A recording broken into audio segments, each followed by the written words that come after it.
먼저 여러분에게 질문을 하도록 하겠습니다. 여러분이 한 주간 이 질문에 대해서 좀 진지하게 한번 고민해 봤으면 좋겠습니다. 하나님께서 여러분의 인생에 얼마만큼 개입하기를 원하는가? 저와 여러분의 인생 가운데 하나님이 얼마만큼 우리의 인생에 개입되었으면 좋겠다, 여러분 생각하십니까? 혹시 생각해 보셨습니까? 우리는 하나님에 대하여 하나님은 내 인생의 전부이십니다, 주님은 나의 주인이십니다 라고 고백하면서 정말 하나님은 내 인생에 얼마만큼 개입하기를 원할까 하는 생각을 한번 해봤으면 좋겠어요. 때로는 우리는 하나님에 대하여 필요에 따라서 하나님 내 인생에 찾아오셨으면 좋겠어요. 내가 원하고 바라고 하는 그 일들에 대하여는 하나님이 오셨으면 좋겠어요. 그런데 은밀한 죄에 대하여서는 하나님이 내 인생에 개입하지 않으셨으면 좋겠어요. 기독교적인 가치에 어긋나는 그 일들에 대해서는 하나님 내 인생에 개입하지 않았으면 좋겠어요. 여러분, 우리의 이런 생각이 아닐까 하는 생각을 해봐요. 그러면요, 성경에 기록되어 있는 수많은 믿음의 인물들에 있어서 하나님은 얼마만큼 개입했을까요? 여러분, 아브라함과 모세를 보면 어때요? 저도 아브라함과 모세의 인생에 있어서 하나님이 얼마만큼 개입하셨을까? 근데 사실상 하나님이 정말로 많이 개입하셨을까? 그렇지 않더라고요. 하나님께서 오히려 그의 인생들에 대하여 기다려주신 시간들이 더 많다는 것을 발견하게 됐죠. 하나님이 개입하셔서 그 일을 하시면 되지만 하나님은 끝까지 기다리시고 그들의 필요와 선택에 의하여 하나님을 고백하며 그 일들이 이루어질 수 있도록 하나님이 기다리셨다 하는 생각을 해봤습니다. 여러분, 한 주간 여러분 묵상하시면서 정말 이 질문에 대해서 한번 곰곰이 고민해보면 좋겠다 생각이 듭니다. 여러분, 계속해서 이 동행이라고 하는 주제로 여러분들과 함께 말씀을 나누고 있습니다. 하나님의 음성을 듣는 법, 이렇게 제목을 달아도 되고, 또 오늘 설교 제목은 하나님의 음성을 듣고 걷기 이렇게 되는데, 이라고 되어 있는데 제목은 이제 두 번째고요. 이 제목으로 하는 건 실질적으로는 세 번째 이야기예요. 그러니까 제가 여러분에게 도전하고 싶은 것은 여러분들이 불받아서 선교사 되고 목사 되고 이런 것이 아니라 여러분의 인생에 정말 주님을 신뢰하고 주의 일하심을 경험하고 그분과 함께 걷는 법을 배우고 그리고 그렇게 걷기를 원하는 거죠. 그래서 오늘 이 시간에 여러분들과 함께 계속해서 동행하는 법, 이것을 함께 민수기를 통해서 나누게 되는 거죠. 첫 번째 여러분에게 했던 이야기가 뭐죠? 거룩에 대한 이야기를 드렸습니다. 하나님께서 우리를 거룩하기를 원하셨어요.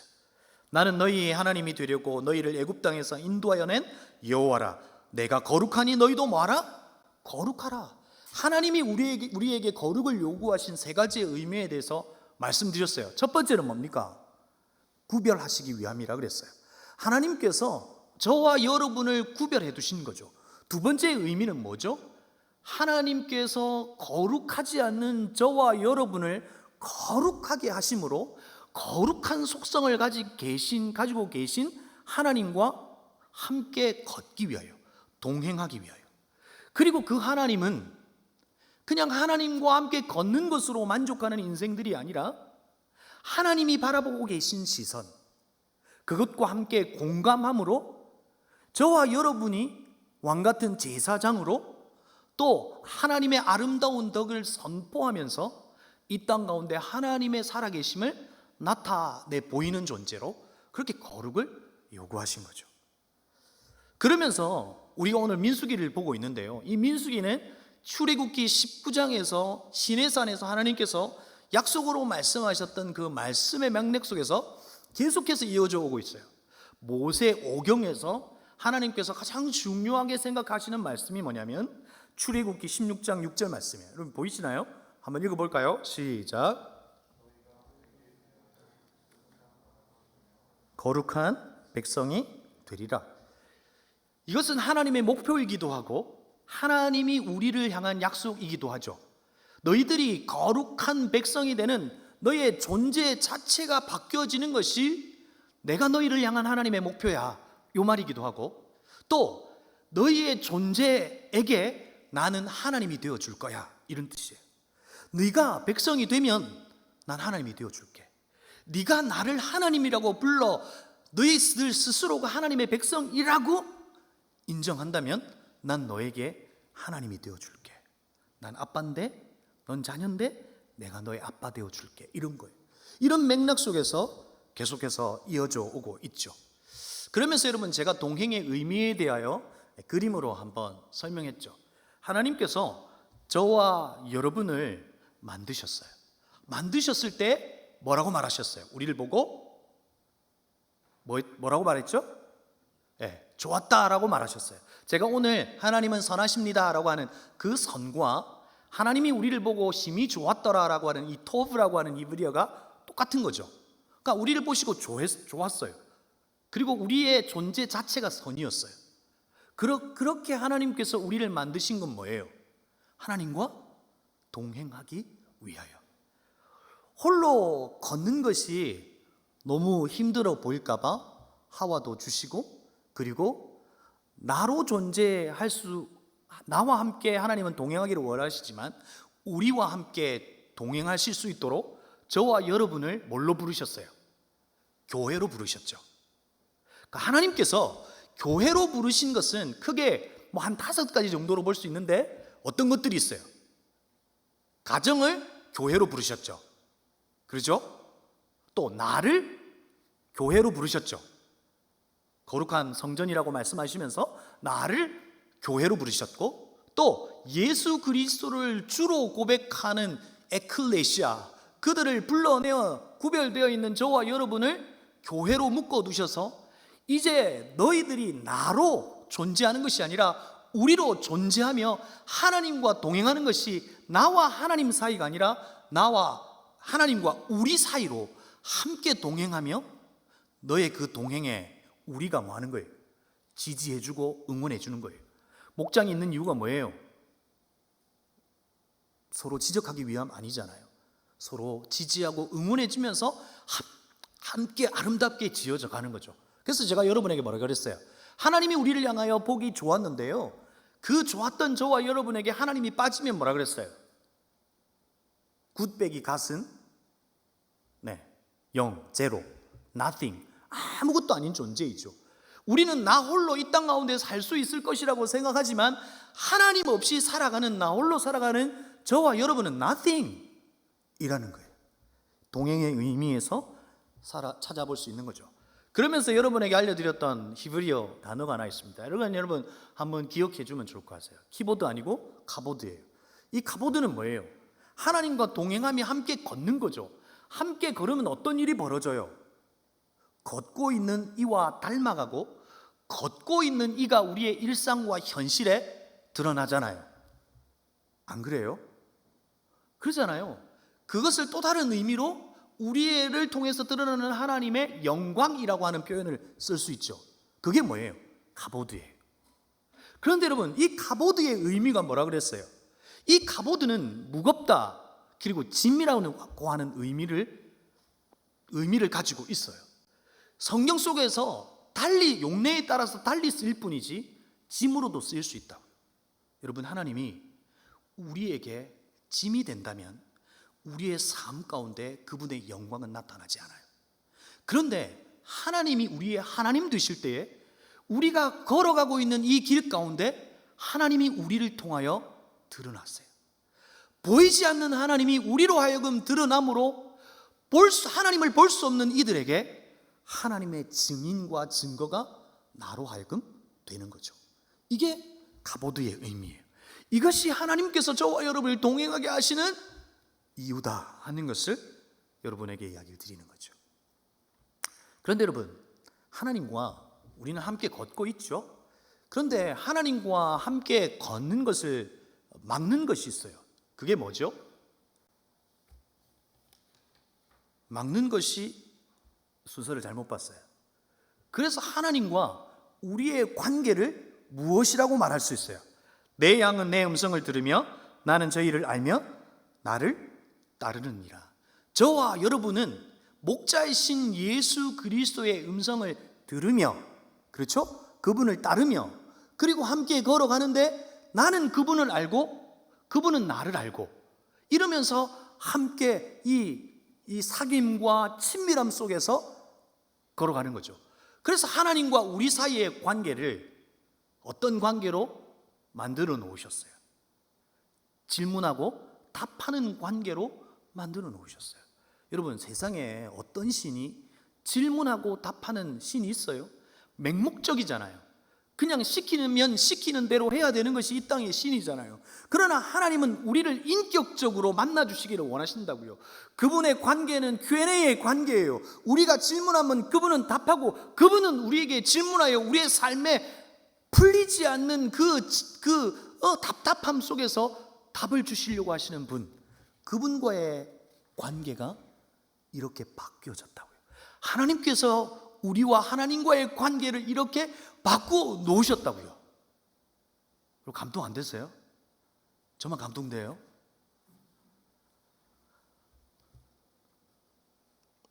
여러분, 그 설교를 하러 오기 전에 이렇게 하나님 앞에, 하나님, 우리의 이 듣고 있는 청년들이 졸지도 않고 정말 하나님의 말씀에 기쁘게 반응하면서, 그리고 될 수 있으면 좀 즐겁게 재미있게 막 이렇게 반응할 수 있도록 도와달라고 이렇게 기도하면서 와요. 여러분 그렇게 듣고 계시죠? 오케이, 좋아요. 저희 목표는 뭐냐면 동행이라고 하는 것에 대한 개념이 여러분 안에 정리되기를 원하는 거죠. 청년의 때에 여호와를 기억하라라고 말씀하셨을 때 그 말씀의 의미는 뭐냐면 그냥 단순히 여호와 이게 아니에요. 그분의 개념, 그분이 말씀하시는 것을 잘 정리해 두어야 해요. 그렇죠? 이때가 그런 때라고요. 자, 지금 동행에 대해서 이렇게 이야기하고 있죠. 그런데 하나님과 우리의 관계가 질문하고 답하는 그런 관계로 주님께서 우리를 그 관계로 열어주셨고 회복시켜 주셨는데, 하나님과의 그 관계를 가로막는 것이 있죠. 그게 뭐죠? 죄죠. 그런데 여러분 잘 보세요. 성경에 죄에 대하여 다양한 방식으로 이야기하고 있어요. 그렇죠? 죄가 뭐라고 이야기해요? 내 스스로가 법이 되는 것, 이거 죄라고 이야기하죠. 그걸 또 다른 말로 뭐예요? 내가 주인이 되는 것, 내가 하나님 노릇하려고 하는 그것, 그게 죄라고 성경은 전체의 맥락에서 이야기하는 거죠. 그렇죠? 여러분, 주일날 오늘 예배 안 오는 거 죄 아니에요? 여러분, 주일 예배를 죄책감으로 와요? 오늘 안 오면 주님께서 심판하실 거야, 이러면서 와요? 여러분, 주일날 예배 안 오는 거, 또 이거 말 잘못하면 또 큰일 나는데. 그런데 여러분, 죄가 성립되는 건 뭐냐면 주님께서 내 마음 가운데 공식적으로 안식을 누리겠다고 선포하신 그날에 뭐 어때 하는 이게 죄예요. 그렇죠? 하루쯤 빠지면 어때, 이게 죄라고요. 아파서 안 오는 거 못 올 수 있잖아요. 그렇다고 죄가 되는 것은 아니지만 뭐 어때 하는 게 죄라고요. 왜요? 그 생각의 주인은 나니까. 그런데 성경의 죄의 개념을 조금 다르게 설명하고 표현한 부분이 있어요. 요한복음 16장 9절이에요. 함께 읽어볼까요? 시작. 죄에 대하여 라고 하는 것은 예수 그리스도를 믿지 않는 것이 죄다라고 하는 것을 예수님께서 스스로 말씀해 주셨어요. 자, 이 말을 풀면 어떨까요? 죄는 이런 거예요. 나를 믿지 않는 게 죄예요. 믿는다라고 하는 피스티스의 의미는 기대다라고 하는 의미죠. 여러분, 누구에게 기대요? 누구에게 맡기냐고요? 여러분 저에게 한 사람도, 저에게 돈을 맡긴 사람이 한 사람도 없어요. 왜요? 믿지 못하니까. 그러지 않아요? 믿으니까 맡기는 거예요. 믿으니까 기대는 거예요. 그러죠? 믿지 않는 것이 죄일 수 있다고요. 기대지 않는 것이 죄일 수 있다고요. 하나님은 질문하고 답하시는 분이시고 그분은 길이요 진리요 생명이라고 말씀하셨음에도 불구하고 그분에게 질문하지 않는 것도 죄일 수 있다고요. 왜 질문하지 않는 거죠? 믿지 않기 때문에요. 그분이 답이 될 수 있을까라고 하는 의심의 마음이 있기 때문에 그래요. 질문하지 않는다면 죄일 수 있죠. 여러분, 이걸 또 다른 말로 바꾸면 뭐예요? 기도하지 않는 것 죄일 수 있어요. 그런데 이걸 또 다른 말로 바꾸면 뭐죠? 기도만 빼고 다 하는 거 죄일 수 있다고요. 왜요? 내 인생의 주인이 내가 되어버린 거잖아요. 기도만 빼고 다 하고 있는 저와 여러분이 아닌가요? 기도만 빼고 다 해본 것이 저와 여러분이 아닌가요? 다시금 돌아오실 수 있기를 바라요. 그분을 신뢰하고 그분을 믿고 그분을 바라보고 그분에게 속삭이고 그분에게 질문하고 그분에게 답하고 하는 일들이 저와 여러분의 삶에 일어나기를 간절히 바랍니다. 그런데 자, 이제 성경 말씀으로 한번 들어가 볼게요. 이스라엘 백성들에게 무엇이 죄였을까요? 오늘 이스라엘 백성들이 오늘 우리가 읽었던 이 본문 14장에는 원망하고 통곡하죠. 하나님 앞에 하나님께서 13장에서 정탐하라고 하셨어요. 그렇죠? 그래서 정탐을 40일 동안 했죠. 가나안 땅으로 정탐하라고 했는데 정탐의 이유가 뭐냐면 그 땅을 어떤 경로로 해서 그 땅을 들어갈 건지 그거 보고 오라고 이야기하신 거예요. 자, 그런데 잘 보세요. 정탐꾼들이 들어가서 그들이 본 게 뭔지 아세요? 민수기 13장 23절을 보면 에스골 골짜기에 이르러 거기서 포도송이에 달린 가지를 베어. 그러면서 그 포도송이가 엄청 컸잖아요. 그걸 베서 서로 막 메고 오는 거예요. 그래서 가나안 땅에는 이런 게 있다라고 하는 걸 이야기해 주고 싶었던 거죠. 그런데 여러분 한번 잘 보세요. 여러분은 이 정탐꾼은 진짜 그걸 보고 오라고 하셨을까요? 아니에요. 어떤 성읍으로 어떤 길로 가야 될지를 보고 오라고 하셨어요. 그런데 왜 그들에게는 그게 보였을까요? 그들에게 관심이에요. 무엇을 먹고 마시고 살아갈 수 있을까에 대한 그들의 관심이 포도였다고요. 여러분은 어떠세요? 여러분은 뭘 보고 있으세요? 요즘은요, 내가 무엇에 관심 있는지 금방 알 수 있어요. 여러분 핸드폰을 딱 꺼내셔서요, 유튜브를 딱 보세요. 그러면 여러분의 관심이 있는 곳이 딱 보이죠.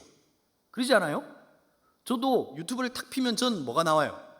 찬양, 말씀, 뭐 이런 거? 아멘이 아니고 요즘은 캠핑카가 많이 나와요.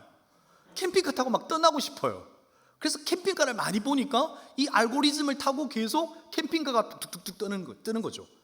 여러분은 무엇에 관심이 있냐고요? 관심이 있는 것은 그것만 보여요. 여러분 한 주간 혹시 제가 가끔 묻는 질문이죠. 장애를 가진 사람을 본 분 손 들어보세요. 왜 안 보였을까요? 관심이 없었어요. 정말로 내 곁에 장애를 가진 사람들이 지나다니지 않았을까요? 아니에요. 확률상 많이 지나다녔어요. 그러나 보이지 않는 건 관심이 없는 거예요. 그러면 보이는 건 왜 그럴까요? 관심이 있다는 거예요. 정탐꾼이 그 땅을 가서 뭘 보인 거예요? 포도가 보인 거예요. 하나님은 그걸 보기를 원하신 것이 아니라 어디로 들어가야 할지를 그 길을 보라고 봤는데 그들은 포도를 본 거예요. 그리고 나서 그 정탐꾼이 이야기하는 이야기를 듣고 그들의 모습이 14장에서 드러나고 있죠. 1절에 보면 14장 1절에 보면 백성이 밤새도록 뭐 했다? 통곡했어요. 밤새도록 통곡하고 있는 거죠. 여러분, 그리고 두 번째는요, 2절에 보면 모세와 아론을 원망했어요. 그리고 세 번째 3절을 보세요. 점점점 확장되어 가고 있는 거죠. 3절에 보면 첫 번째 말씀이 뭐라고 되어 있냐면 어찌하여 하나님 당신이 우리를 이집트에서 이렇게 이끌어내어서 이 고생하게 하십니까? 라고 하는 그 원망이 누구에게로까지 향하고 있는 거예요? 하나님에게로까지 향하고 있는 거죠. 근데 누구의 모습이에요? 우리의 모습 아니에요. 처음에는 나 때문이었어요. 상황 때문이었어요. 그러나 그것이 시간이 지나면서 누구 때문이에요? 목사님 때문에, 교회 때문에, 목자 때문에 확장되어져 가죠. 그리고 나서 그 다음은 뭐예요? 하나님 때문에. 이스라엘 백성들이 그렇게 원망하고 있는 거죠. 그런데 여러분, 이스라엘은 왜 통곡하고 왜 울었을까요? 무엇에 대한 확신이 있었을까요? 이스라엘이 가지고 있었던 확신은 뭐냐면 가나안 땅으로 가면 죽을 수 있겠다라고 하는 확신이 있었던 거예요. 하나님은 이 이스라엘 백성들이 가나안 땅에 가겠다고 했어요? 안 가겠다고 했어요? 좀 이야기해 보세요. 가겠다고 약속하셨어요. 그렇죠? 그곳에서 예배하게 될 것이라고 약속하셨어요. 그런데 그들이 통곡하고 있는 이유는 죽을 수 있다라고 하는 확신과 믿음이 그에게 가득한 거예요. 다시 말하면 하나님을 확신하지 않고 하나님을 믿지 않는 거죠. 그들의 원망과 불평 그 자체가 죄가 아니라 하나님을 향한 신뢰와 믿음이 없었다는 거예요. 그것이 죄라고요. 모세도 불평했잖아요. 모세도 하나님을 향해 원망했잖아요. 그러나 그는 하나님에 대한 신뢰 가운데 원망했다고요. 이스라엘 백성들은 하나님에 대한 신뢰 없는 그 원망, 오히려 죽을 수밖에 없다라고 하는 그 확신 가운데 통곡하고 원망하고 있는 모습을 보게 되는 거죠. 그런데 여러분, 오늘 이 말씀 속에서 우리가 바라보아야 할 것이 있습니다. 바로 이 원망 속에서 취하고 있는 모세의 모습이에요. 제가 여러분 그림을 하나 보여드릴게요. 1481년에서 82년까지 그린 산드로 보체텔리라고 하는 화가가 그린 그림이에요. 자세히 보면 이 그림을 좀 그려본 분들은 이게 좀 뭔가 생각되어지는 것이 있어요. 이게 대각선으로 4개의 대각선으로 이렇게 있고요. 그리고 이 모세의 생에 있었던 7가지의 이벤트가 이렇게 그림으로 그려져 있어요. 한 예로 보면 여러분이 볼 때 맨 오른쪽 아래에 있는 그 그림, 막 사람이 누워 있는 이 그림은 뭐죠? 어릴 때 친구와 장난치는 모습이에요? 아니죠. 그러니까 애굽 왕이었을 때, 그가 왕이었을 때 히브리인을 괴롭히는 그 이집트 애굽 사람을 죽인 바로 그 사건을 묘사하고 있는 거죠.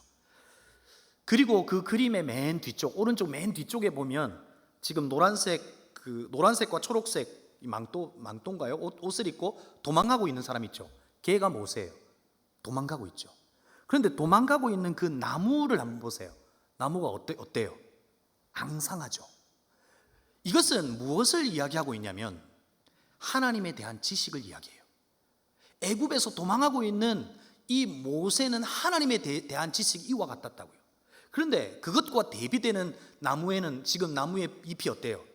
풍성하죠. 하나님에 대한 지식이 나중에는 풍성해지죠.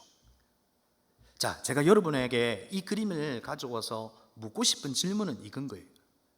여러분, 이 모세의 생애의 이 그림 가운데, 이 7개의 이벤트 가운데, 일 가운데, 사건 가운데 가장 위대한 사건이 뭘까요?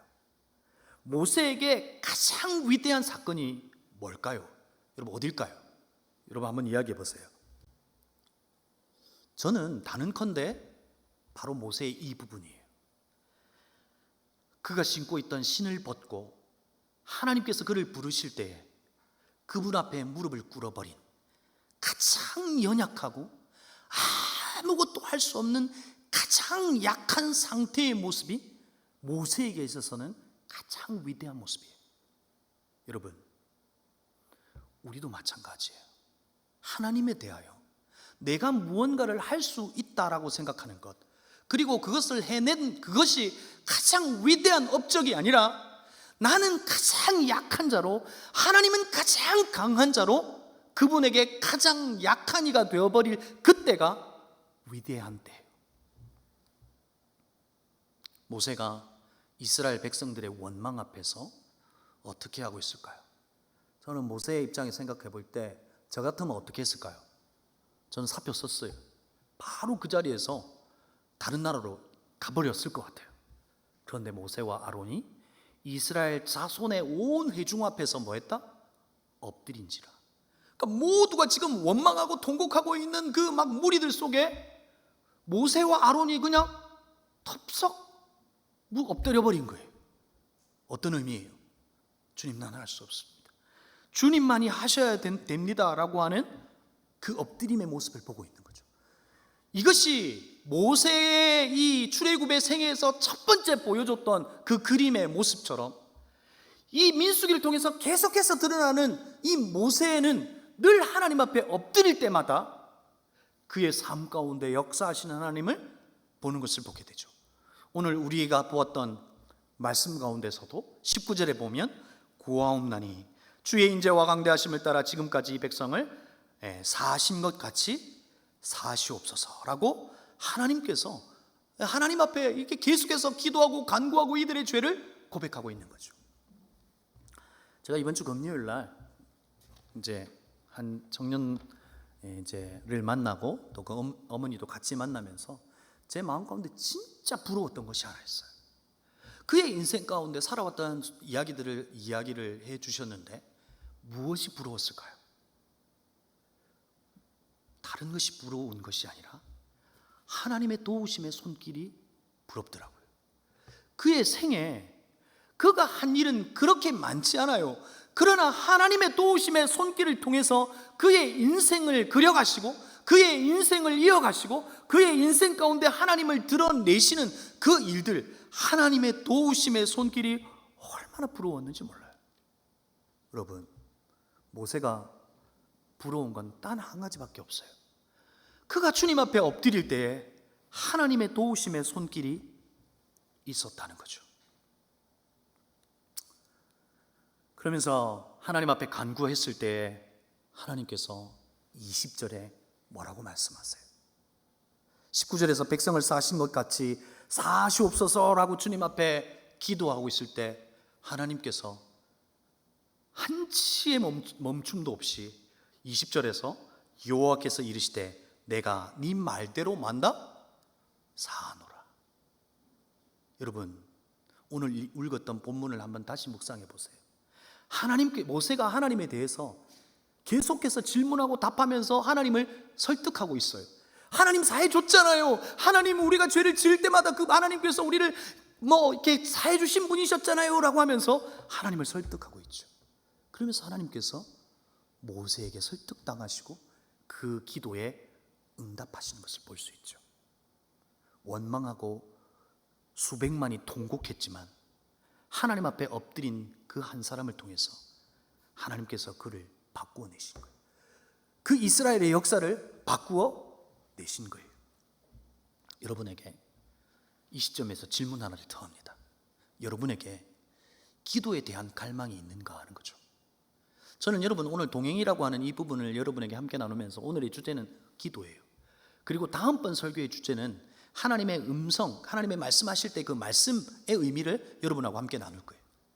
여러분에게 묻는 거죠. 여러분, 기도에 대한 갈망이 있느냐는 거예요. 여러분, 우리에게 갈망은 언제 생겨요? 우리에게 갈망은 분리를 경험할 때, 좌절을 경험할 때, 부재 속에서 우리는 갈망을 경험해요.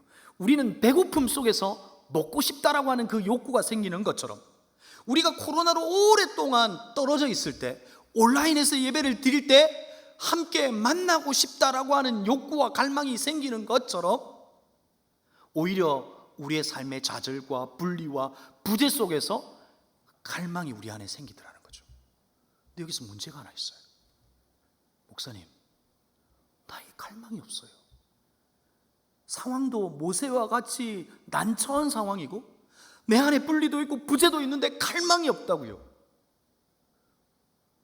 여러분, 이것은 주님 앞에 여러분 스스로를 진단하시고 다시금 하나님 앞에 나오셔야 해요. 다시금 그 욕구가 회복될 수 있도록, 그 하나님을 향한 배고픔이 회복될 수 있도록 다시금 하나님 앞에 나오셔야 돼요. 그럴 때 하나님은 그 갈망을 우리 가운데 회복시켜 주실 거라고요. 모세에게는 이 갈망이 있었어요. 그의 생애 전체를 통해서 볼 때 그는 이 기도의 갈망, 하나님을 향한 갈망, 하나님은 하실 수 있다라고 하는 그 갈망 속에 어떤 상황 속에서도 엎드려 버려요. 저는 이 땅을 살아가는 우리의 청년들과 성도들에게 모세의 이 모습이 있기를 주의 이름으로 축복합니다. 어떤 상황이 벌어질 때 가장 약한 모습, 약한 자의 모습으로 엎드려 버리는 거예요. 가장 약한 자의 모습으로 주님 찾고 주님 앞에 엎드려 버리는, 바로 그 기도하는 한 사람이 되기를 다시 한번 주의 이름으로 축복합니다. 그런데 여러분, 모세에게 갖는 저의 측은한 마음이 있어요. 오늘 맨 앞에 산모가 앉아 있는데요. 그래서 그런지 더워요. 그래도 산모를 위해서 희생하겠습니다. 그런데 산모에 대한 측은한 마음이 있는 것처럼 모세를 보면 측은한 마음이 있어요. 여러분 한번 보세요. 자, 오늘 우리가 14장을 봤는데 훌쩍 뛰어넘어서 내일 우리가 하나님 나라 큐티로 볼 이 10장 말씀이에요. 이 10장 말씀에 보면 이제 거의 다 왔어요. 38년을 보냈고요. 이제 조금만 가면 가나안이에요. 그래서 그 에돔 땅을 건너려고 에돔 왕에게 이야기했는데 그냥 지나가겠다고만 이야기한 거예요. 물도 마시지 않고 그냥 지나만 가겠다고 허락하지 않았어요. 여러분, 모세는 알았어요. 하나님의 권능이 뭔지 알았어요. 그러면 전쟁할 수 있는 거 아니에요? 그런데 그는 무엇을 선택해요? 이스라엘이 그들에게 돌이키니라, 그는 하나님의 마음을 알았어요. 그냥 그 자리를 돌이켜 더 먼 길로 돌아가고 있는 것을 보게 되죠. 그런데 23절에 보면 하나님께서 모세를 찾아오셔서 나 같으면 모세에게 상을 주셔도 될 것 같은데 아주 정말 비수를 꽂는 말씀을 하세요. 23절 말씀 한번 같이 읽어볼까요? 네, 시작.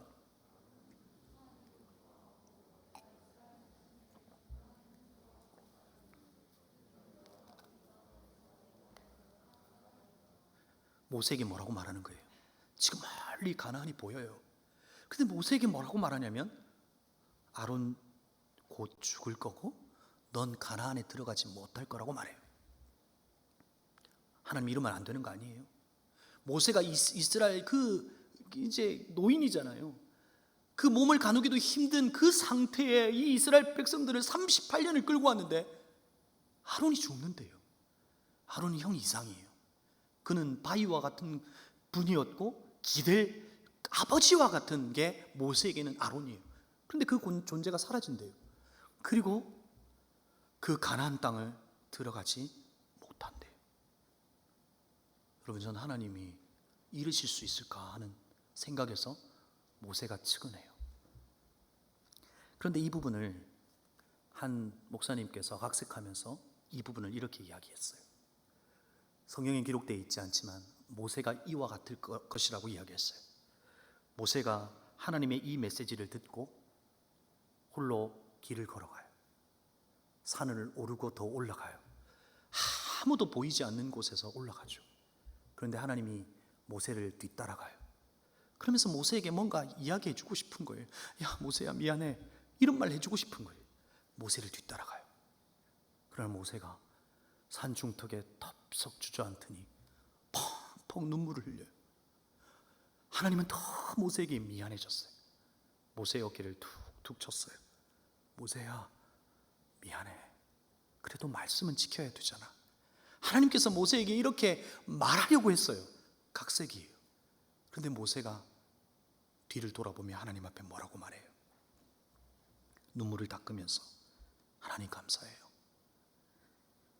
하나님 감사해요.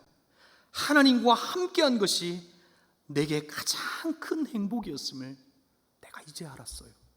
나 못 들어가도 괜찮아요. 가나안에 못 가도 돼요. 그러나 하나님이 나와 함께한 것이 가장 행복한 것인 걸 알았어요. 아마도 모세는 이렇게 말했을 거예요. 사랑하는 성도 여러분, 사랑하는 청년 여러분, 하나님은 우리의 기도에 응답하세요. 그러나 하나님이 우리의 기도에 응답하지 아니하셔도 하나님이 우리의 인생에 하나님 되어주기를 원하시는 거예요. 하나님이 가장 중요한 분이고 하나님이 가장 행복한 분으로 저와 여러분과 함께 걷기를 원하시는 거예요. 그 동행을 하나님이 하고 싶은 거예요. 모세가 그걸 알았던 거예요. 이제 말씀을 좀 마무리하려고 해요. 하나님께서 저와 여러분들에게 하나님을 아빠, 아버지라고 부를 수 있도록 해주셨다라고 갈라디아서는 말하고 있죠. 그러면서 오늘 여러분에게 세 가지로 이 모세가 했던 이 기도, 그리고 여러분이 앞으로 해야 할 그 기도에 대한 도전을 하려고 해요. 첫 번째, 기도의 본질은 사귐이고 사귐의 결론은 닮아가는 거다. 모세와 같이 하나님께서 나로 하여금 그 어떤 것을 이루어드리는 업적을 남기는 것이 모세의 목적이 아니라, 목표가 아니라, 모세에게 있어서 이들을 출애굽하는 것이 목표와 목적이 아니라 사실상 하나님의 목표는 이 존재를 바꾸어내는 거였어요. 모세의 존재를 바꾸어내는 것이고 모세가 하나님으로 사귀고 만족하는 그것이 하나님의 목표와 하나님의 생각이었던 거죠. 여러분에게도 이 기도라고 하는 것을 통해서 하나님과 깊은 사귐과 친밀함이 있기를 바라요.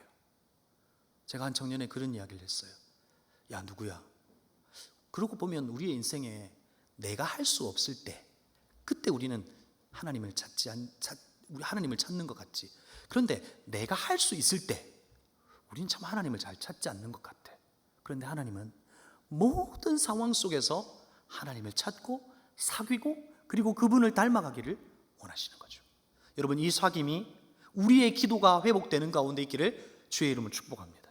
두 번째는요, 내가 걷는 걸음에 1000걸음 만걸음이 아니라 하나님의 한 걸음을 경험하는 저와 여러분이 되기를 바랍니다. 내가 걸어갈 수 있는 1000걸음, 내가 걸어갈 수 있는 만걸음, 모세가 할 수 있는 요만큼이 아니라 하나님이 하실 수 있는 한 걸음, 하나님이 하실 수 있는 그 일을 경험하는 저와 여러분이 되기를 바라요. 저도 대학부 시절이 있었잖아요. 17년이 지나서 17년 만에 선배들을 제 아내가 이제 만나고 왔어요. 저도 다 아니까 이야기를 들었어요. 17년 만에. 그런데 여러분, 무엇으로 이야기의 주제가 되는 줄 아세요? 내가 걸어왔던 만걸음, 1000걸음으로 이루었던 그 걸음의 이야기가 아니라 하나님께서 하셨던 그 한 걸음의 이야기를 서로 주고받으며 이야기를 나눈 거죠. 17년 만에 만났어요. 아줌마가 되어 있죠. 처음 만나서 했던 이야기, 정말 어렵고 힘든 이야기도 하더라고요. 남편이 빚을 지어서 십수억이 되어서 6년 동안 단칸방에서 새벽 5시에 출근해서 새벽 1시까지 일하면서 그 빚을 다 갚았대요. 그러면서도 하나님을 한 번도 놓치지 않고 6년이 끝난 그 시점에서 하나님께서 자기의 인생의 새로운 일들을 펼치시는 것을 고백하는 걸 들었어요. 그러면서 제가 깨달았던 건 뭔지 아세요? 하나님에게 있어서 광야의 40년 별 관심 없어요. 우리에게 있어서 고통의 시간, 그것이 6년이든 10년이든 우리는 그것에 관심이 있지만 하나님 별로 그것에 관심이 없어요. 우리의 존재가 바뀌기를 원하고요. 바뀌어진 저와 여러분이 우리의 1000걸음 만걸음이 아니라 하나님의 한 걸음을 경험하여 저와 여러분을 통해서 하나님의 살아계심이 드러나기를 원하세요. 이게 하나님이 저와 여러분을 향한 기대예요. 세 번째, 하나님 없는 행복보다 하나님과 함께하는 불행을 택하는 정말 저와 여러분이 되었으면 좋겠어요. 목사님, 이 말은 제발 하시지 않았으면 좋겠어요. 여러분, 우리는 행복할 수 있어요. 그러나 하나님 없는 행복은, 그것이 가져다주는 행복은 일시적일 수는 있어요. 그러나 껍데기예요. 제가 캠핑카 입고 싶어요. 그걸 타고 다니고 싶어요. 1년 동안 막 여행하고 싶어요. 막 니엘이 옆에 태우고 고기 잘 구우니까 너 고기 구워라 이러면서 막 타고 다니고 싶어요. 잠깐이라고요. 하나님 없는 행복은 잠깐이라고요. 그러나 사도 바울은 마치 도살장에 끌려가는 양처럼 그는 하나님과 함께 걸어가요. 하나님과 함께하는 불행을 스스로 선택했어요. 그러나 그의 생애를 어느 누구 한 사람이 불행하다고 말할 수 있어요? 아니에요. 하나님과 함께하는 불행을 선택하면 정말 불행해질까요? 그렇지 않아요. 그 속에서도 하나님의 열매가 있고 하나님의 일하심을 경험할 수 있어요. 저와 여러분이 이 하나님을 경험하고 다시금 여러분 안에서 그 기도가 회복될 수 있기를 주의 이름으로 축복합니다. 오늘 설교의 목표가 뭐냐면 여러분 기도하게 하는 거예요. 그래서 마지막 단계, 제가 이건 진짜 안 하려고 그랬어요. 여러분에게 추천해 주고 싶은 책이 있어요. 그게 뭐냐면 레리 크랩의 파파 기도라고 하는 책이에요. 레리 크랩의 글을 전 참 좋아해요. 그 레리 크랩의 책을 다 사보셔도 좋은데 특별히 이 파파 기도에 대한 책을 여러분들이 한번 찾아서 읽어보면 좋을 것 같아요. 그런데 여러분, 이 파파 기도에서 기도에 대한 부분을 이야기해요. 그게 뭐냐면 파파 기도예요. 그 PAPA 그 철자를 따서 그 기도를 요청하는데 그게 몇 분 기도냐면 4분 기도예요. 제가 이걸 안 하고 싶었다고요. 여러분에게 도전하면 적어도 40일 철야 이런 거 도전해야 되잖아요. 근데 여러분 4분 기도 한번 진지하게 해보세요. 그게 얼마나 긴지 몰라요. 왜요? 하나님하고 이야기 안 해봤잖아요. 여러분 아버지랑 어머니랑 오랫동안 소통 안 한 그 관계 가운데 4분 이야기 해보세요. 얼마나 힘든 줄 알아요. 근데 이 파파 기도를 여러분 안에 한번 도전하고 싶어요. 우리의 일반적인 기도는 찬양, 고백, 감사, 간구 이런 기도였죠. 그런데 여기에서 말하는 첫 번째 기도는 프리젠트예요. 자신을 꾸밈 없이 하나님 앞에 내어놓으라는 거예요. 깊이 나를 생각하면서 하나님, 난 이런 사람이에요 라고 아침에 일어나서 또 여러분이 큐티를 할 때 1분간 깊이 나를 돌아보면서 기도하라는 거죠. 두 번째, attend, 당신이 주님을 어떻게 생각하는지 예의주시하라. 나는 하나님을 어떻게 생각하고 있을까? 그 하나님에 대해서 1분간 깊이 묵상하면서 기도해 보라는 거예요. 세 번째, 펄지, 몰아내다 뭐 이런 뜻이잖아요. 하나님과 관계를 가로막는 것이 있다면 그것을 하나님 앞에 깊이 생각하고 몰아내라는 거예요. 그렇죠? 바쁨이라면 바쁨을 몰아내야 되고요. 죄라면 죄를 몰아내야 돼요. 세 번째, 어프로치예요. 하나님의 당신이 1순위로 여기고 나아가라. 그분에게 나아가는 거예요. 하나님, 당신에게 내가 나아갑니다. 나의 기도를 받으시는 하나님, 나의 신음하는 소리를 받으시는 하나님, 나아갑니다. 4분의 기도 한번 해보시지 않겠어요? 목사님, 저는 4분 아니고 40분, 4분 하세요. 여러분, 이 기도를 포함한 우리의 기도가 회복될 수 있기를 주의 이름으로 축복합니다. 그럴 때 하나님과의 깊은 사귐 가운데 우리는 그분을 알아가고 그분은 나를 알아 내 삶 속에서 하나님의 아름다운 이야기들이 많아질 줄로 믿습니다.